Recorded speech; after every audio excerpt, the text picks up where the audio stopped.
There is a curious trait we often encounter in life, one that wears the guise of strength yet crumbles under the weight of scrutiny. It is the image of a person who strides through the world with unshakable confidence, their head held high, their words ringing with conviction.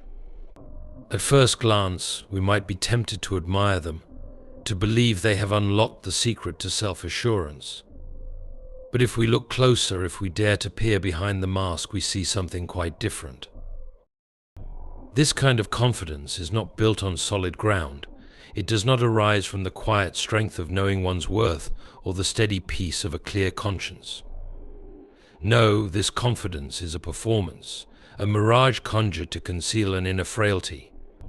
It is a castle built on sand, impressive from a distance, but unable to withstand the tide of genuine challenges or heartfelt truth. What drives this need for pretense? Perhaps it is the fear of being seen for who they truly are, a person, like any other, with flaws and uncertainties. Instead of embracing their imperfections, they construct a fortress of self-importance, hoping it will shield them from rejection or judgment. Yet this fortress is a lonely place, for it keeps not only others at bay, but also the very healing that comes from vulnerability and genuine connection. It is a tragic irony, isn't it? The person who seems most confident is often the one most desperate for reassurance. Their loud proclamations of superiority are whispers of insecurity in disguise, and while their pride may provoke us, it also calls for our compassion.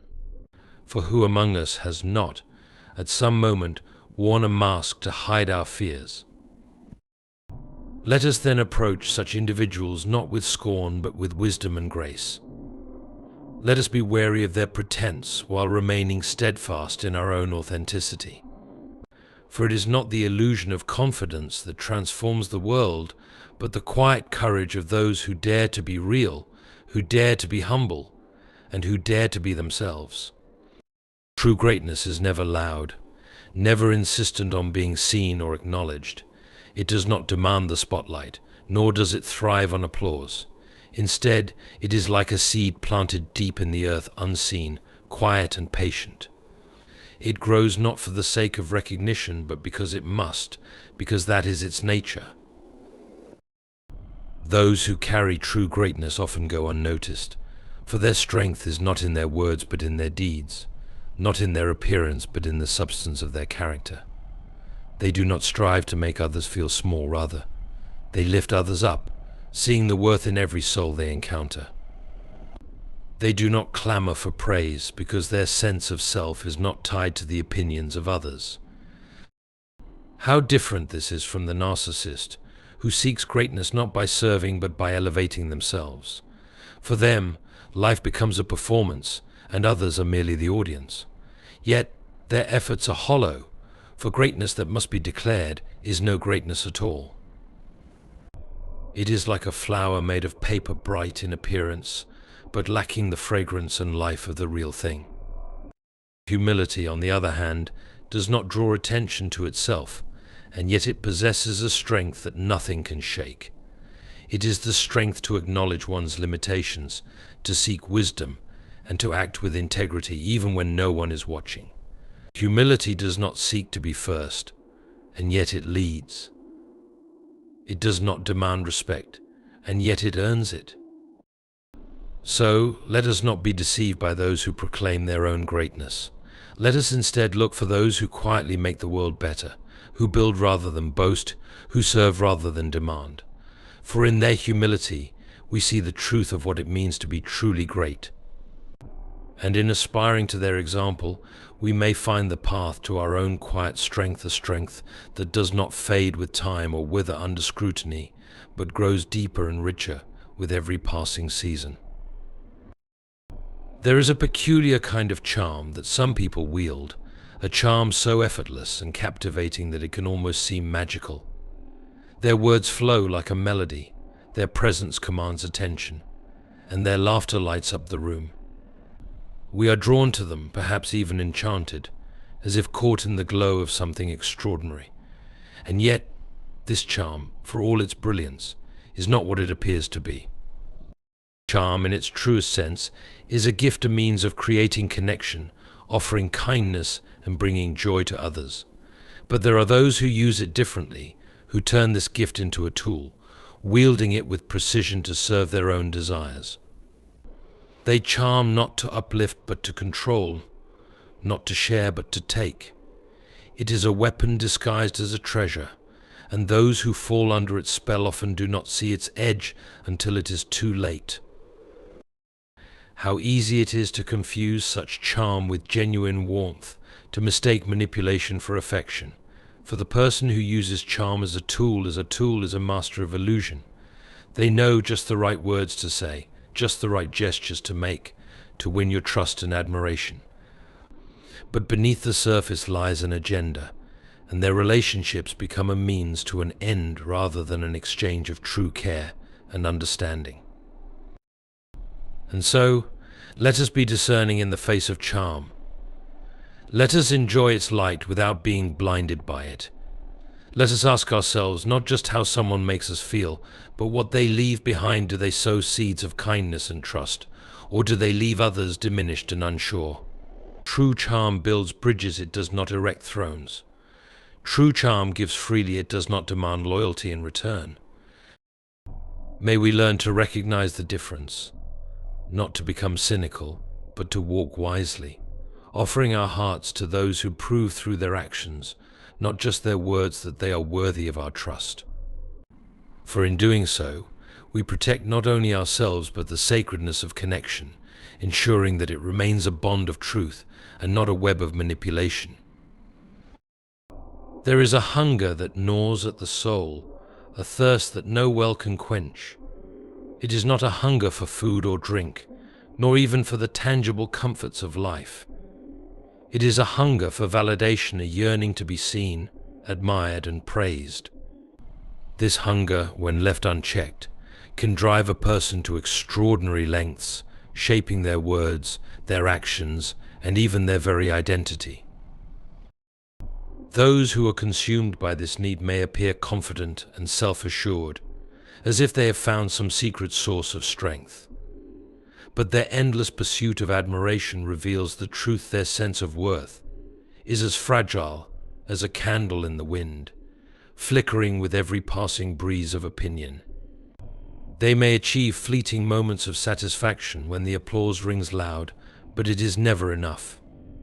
The hunger returns, insatiable, and they find themselves chasing yet another round of affirmation. It is a tragic existence, for in seeking to fill this void, they often lose sight of what truly matters. Relationships become transactions, measured by how much attention or praise they can extract. Achievements are not celebrated for their intrinsic value, but for the recognition they bring. Even their kindness, when it appears, is often a calculated gesture designed to secure approval rather than a genuine act of love. And yet, beneath this relentless craving lies a deeper truth. They are not simply greedy for attention, they are starved for something greater. They seek validation from others because they have not found peace within themselves. Their outward pride masks an inner uncertainty, a fear that if they are not admired, they are nothing at all. How easy it is to dismiss such people, to grow weary of their constant need for recognition. But perhaps we should look upon them with compassion, for they are prisoners of their own insecurities. What they truly need is not the fleeting applause of the crowd, but the quiet assurance that comes from knowing they are loved, not for their achievements or their charm, but simply for who they are. And so, let us respond wisely and kindly. Let us not feed their endless hunger with empty flattery, but neither should we respond with scorn. Instead, let us embody a love that does not depend on performance, a love that gently invites them to see their worth apart from the opinions of others. For in doing so, we may offer them the greatest gift of all, the freedom to be themselves, unshackled from the need for constant validation. There is a curious and sorrowful contradiction that some carry within them, a paradox so profound that it often goes unnoticed until it is too late. It is the inability to truly love, even while yearning for it more deeply than most. Love, after all, is not merely an emotion, it is an act of selflessness, a willingness to give of oneself for the good of another. But for those ensnared by narcissism, this selflessness is elusive, for their world is a mirror, reflecting only themselves. To love is to look beyond oneself, to see and cherish another in their full humanity. It requires vulnerability, humility, and the courage to prioritize someone else's needs above one's own. But for the person consumed by self-absorption, this is an almost impossible task. Their view of the world is so centered on their own desires and fears that others become, at best, supporting actors in the drama of their lives. This is not to say they are incapable of feeling. On the contrary, they may experience infatuation, passion, and even fleeting moments of tenderness. But these feelings are often rooted in what the other person can provide, a sense of validation, admiration, or utility, rather than in a genuine appreciation of who they are. The tragedy lies in the fact that their relationships, however intense they may seem, rarely reach the depths of true love. And yet, how desperately they crave it, for even the most self-absorbed heart is not immune to the ache of loneliness. They long to be understood, to be cherished, to be cherished, to be held in the unconditional regard that only love can provide. But their fear of vulnerability keeps them locked away, building walls of pride to protect themselves from the very intimacy they desire. What, then, shall we do when we encounter such souls? Shall we judge them harshly, condemning them for their inability to love as they ought? Or shall we recognize the pain beneath their pride, the longing that their bravado seeks to hide? Perhaps the answer lies in offering them what they cannot yet offer themselves, a love that is patient, kind, and steadfast. This does not mean enabling their selfishness or ignoring their faults. True love speaks truth, even when it is hard. But it also leaves room for grace, believing that even the most hardened heart can soften with time. For love, in its truest form, does not depend on perfection. It is a light that shines into the darkest places, a force that transforms even the most reluctant soul. Let us then be bearers of that light, offering it freely, not because it is deserved, but because it is needed. In every genuine relationship, there is a sacred exchange, a balance of giving and receiving, a dance of two souls that find joy in one another's company. It is built on trust, on shared vulnerability, and on the quiet, unspoken agreement that both parties matter equally. But there are those who cannot or will not enter into this sacred exchange. For them, relationships are not mutual bonds of care, but tools to be used, stages upon which they perform, and mirrors to reflect their own image. Such a person does not truly see the other as a unique and valuable individual, but as a means to an end. They measure the worth of a relationship by what it brings them: admiration, control, or advantage, and are quick to withdraw when the supply runs dry. This approach to relationships may bring them temporary satisfaction, but it cannot sustain the deeper connection for which the human heart was made. And yet, how subtly this dynamic can creep into our lives. They may begin with gestures of kindness, words of flattery, or acts of generosity, drawing us into their orbit with what seems like genuine care. But over time, a pattern emerges. Their interest wanes when the focus shifts from them to us. Their affection grows cold when our needs challenge their convenience, and their loyalty falters when the relationship no longer serves their purposes. This is not to say that they are without feelings or incapable of attachment. Indeed, they may experience moments of sincerity, and there may be aspects of the relationship they genuinely value. But the lens through which they see others is clouded by self-interest, and their inability to transcend this perspective limits the depth and authenticity of their connections. Yet, even in the midst of this pattern, there is hope, for no one is beyond change, and no heart is so hardened that it cannot learn to love. But the first step in addressing such relationships is wisdom. We must recognize the signs, not to condemn but to protect our own hearts and to approach them with clarity. Let us guard ourselves, then, from becoming mere pawns in someone else's game. Let us hold firm to our own worth, remembering that true relationships are built on mutual respect and care.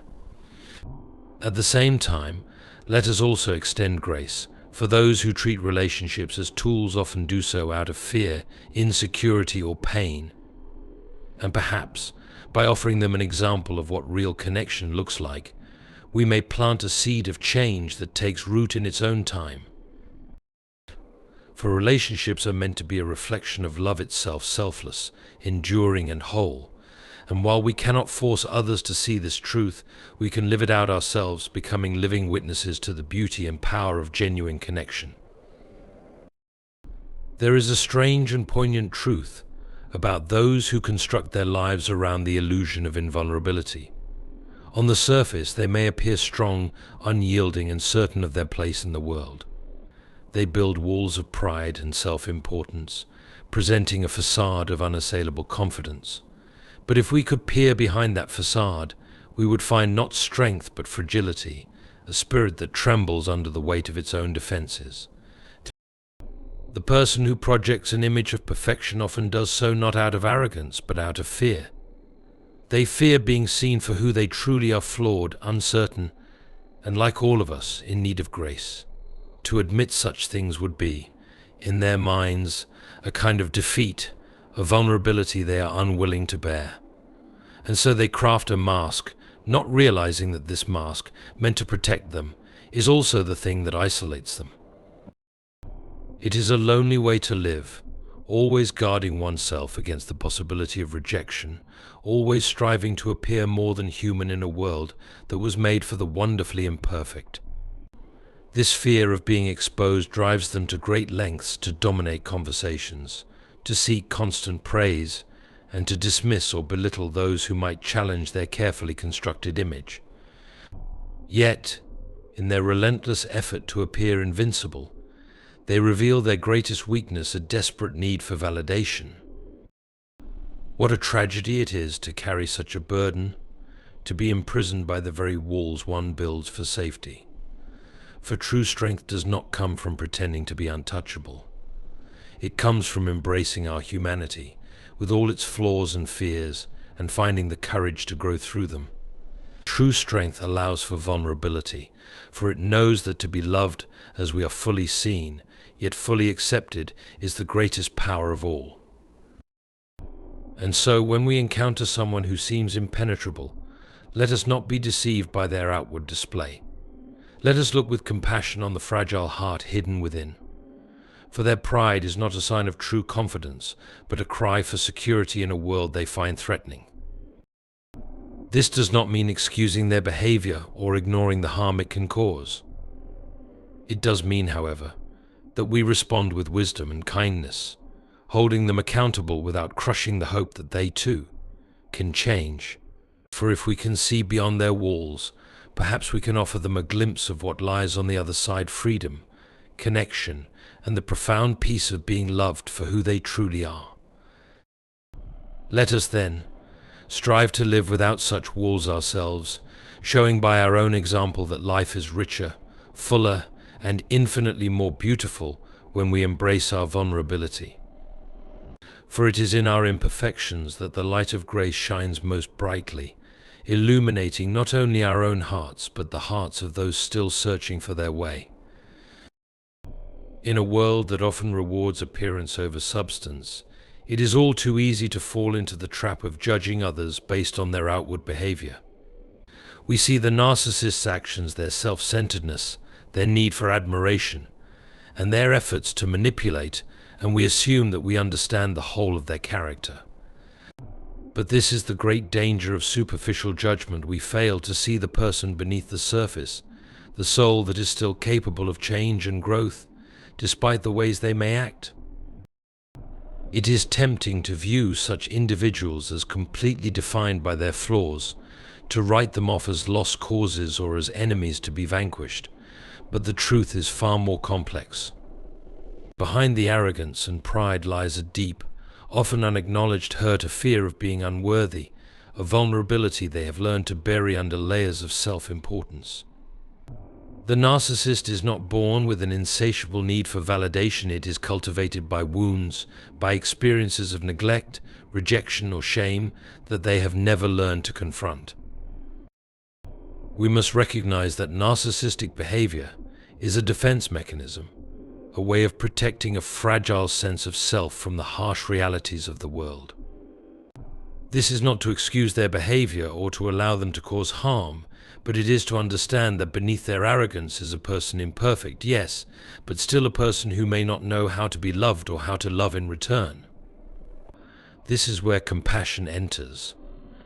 Compassion does not mean tolerating bad behavior or ignoring the pain their actions may cause. Compassion means seeing the woundedness beneath the pride, the fear beneath the arrogance, and recognizing that they too are deserving of the chance to heal. We cannot force them to change, but we can offer them the space to do so. And the best way we can offer this space is by maintaining our own integrity, by not being swayed by their manipulations, and by gently holding them accountable for their actions without condemning their worth. What does it mean to truly see someone? It means to look beyond their faults and see the human heart beating beneath them. It means to remember that we are all capable of growth, of redemption, and of transformation, even when the outward signs suggest otherwise. It means refusing to define others by their worst moments, but by their potential to become something more. And in doing so, we also remind ourselves that we too are works in progress. We are all walking the same path of learning, stumbling, and rising again. If we can extend that grace to those who seem most difficult, perhaps we can learn to extend it to ourselves as well. For none of us is beyond the reach of love, and none of us is ever beyond the possibility of redemption. So let us hold the vision of every person, no matter how wounded or broken, as a being capable of change, and let us love them not for who they appear to be, but for who they are beneath the layers of fear and pride. In this way, we may offer them the greatest gift of all, the belief that they, too, are worthy of transformation and the chance to experience the healing love that we all need. It is a curious thing, the way some people seem to demand that the world revolve around them, to expect that the sun rises and sets by their command. At first, this insistence on their own importance can be puzzling, even amusing. But as we look more closely, we see that this is no mere arrogance. It is a deep, unsettling need to feel that they matter, that their existence is not only acknowledged but celebrated. In truth, their world is a small, fragile place where the boundaries of self are drawn so tightly that they cannot imagine existence beyond their own perspective. This is the defining characteristic of the narcissist, an inability to see others as equals, as people with their own thoughts, desires, and worth. To them, others are not truly seen. They are merely objects to be admired, used, or controlled. Relationships are not shared experiences, but one-sided exchanges where their needs are prioritized above all else. This disregard for the autonomy and dignity of others can leave a wake of pain and confusion. For those who encounter it often feel as if they are only valued for what they can offer, not for who they are. And yet, we must ask ourselves, how often do we fall into this trap ourselves, even if it is less extreme? How often do we place our own needs, our own comfort, at the center of our universe, expecting others to accommodate us without considering their own struggles? The narcissist is, in many ways, an exaggerated mirror of this tendency within us all. They take it to the furthest extreme, but in their self-centeredness, we can see a reflection of the human heart's most common temptation to make everything about me. In truth, this is not the way we were made to live. We were created to exist in relationship, to see and be seen, to give and receive in harmony. A life lived with the constant need to be the center is a life that is ultimately empty, for it is not the nature of the world or the heart to be lived in isolation. When we make ourselves the center, we shut out the beauty of the world around us, the richness that comes from connecting with others, and the depth that arises when we allow others to share in the story of our lives. So how do we respond to the narcissist? How do we approach a person whose world is so focused on themselves? The answer is not to meet them with the same self-absorption, nor to retreat in frustration or despair. Instead, we must offer them the gift of perspective, showing them by our actions that the world does not revolve around them, but around the shared humanity we all partake in. We must gently, and sometimes firmly, remind them that others have needs, desires, and worth. We must extend a quiet invitation to see beyond themselves, to step outside the narrow walls they have built, and experience the freedom and joy that comes from seeing others as equal, not as instruments of their own validation. At the same time, we must guard against allowing their selfishness to consume us. We must not let their need for control or attention distort our own sense of self.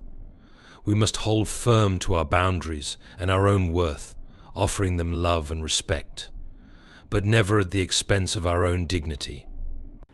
And in doing so, we show them that the world is far richer when we live for others, when we give and receive freely, and when we place the needs of those around us alongside our own. For in the end, it is not the narcissist's self-centered world that leads to true fulfillment.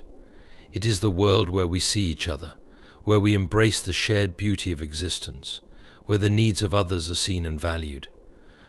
This is the world in which we were meant to live, and it is a world we can create, not through demands, but through love, humility, and the willingness to let go of the illusion that life is about us alone. It is a sobering thing to witness someone who seeks to always be the center of attention, who craves the spotlight as though their very existence is meaningless without it. We may find ourselves repelled by this need, irritated by the constant demands for admiration, and exhausted by the ceaseless energy spent trying to maintain an image that does not reflect the true self. But in truth, this behavior is not as simple as ego or vanity. It is a reflection of a deeper wound, a profound insecurity that cannot bear to be unnoticed. For to be unnoticed is to be forgotten, and to be forgotten is to cease to exist. The narcissist who seeks constant attention is driven not by a desire for glory, but by a fear, an existential fear that they're true. In the end, we must recognize that the signs of narcissism are not merely faults or flaws to be scorned, but deep human struggles for recognition, for love, for belonging. It is easy to dismiss the narcissist as someone to be avoided, someone whose behavior is entirely self-centered and harmful. But if we look with compassion, we see that what drives them is not cruelty, but a profound fear of being overlooked, of being unimportant, of being unloved. They are not simply acting out of vanity, they are reaching desperately for something they have not yet found, the peace of knowing they are enough, just as they are. Our challenge, then, is not simply to recognize these signs, but to offer a different way of being, a way that transcends the need for validation, that does not rely on self-importance or constant admiration. It is the way of humility, of recognizing that we are all flawed, all in need of grace, but that our worth is not found in the eyes of others or in the applause of the world, but in the quiet truth that we are loved and valuable for who we truly are. This does not mean we are called to tolerate destructive behavior or to ignore the harm narcissism can cause. It means we approach these situations with wisdom and compassion, offering clarity where there is confusion, boundaries where there is manipulation, and above all, an example of what it looks like to live without the need for constant attention. True strength lies in knowing that we are enough without the need to prove it constantly to others. If we can learn to love and value ourselves and others without seeking to be the center of attention, we will have found a freedom that the narcissist can only dream of. We will have learned the secret of living with humility, peace, and authenticity the true marks of a life well lived. It is this way of being of embracing our imperfections, accepting the love we are offered, and offering it in return that has the power to heal the wounds of the world. And in doing so, we can help lead those trapped in the cycle of narcissism toward a deeper, more enduring fulfillment, one that does not rely on the applause of the crowd, but on the quiet, unshakable knowledge that we are enough.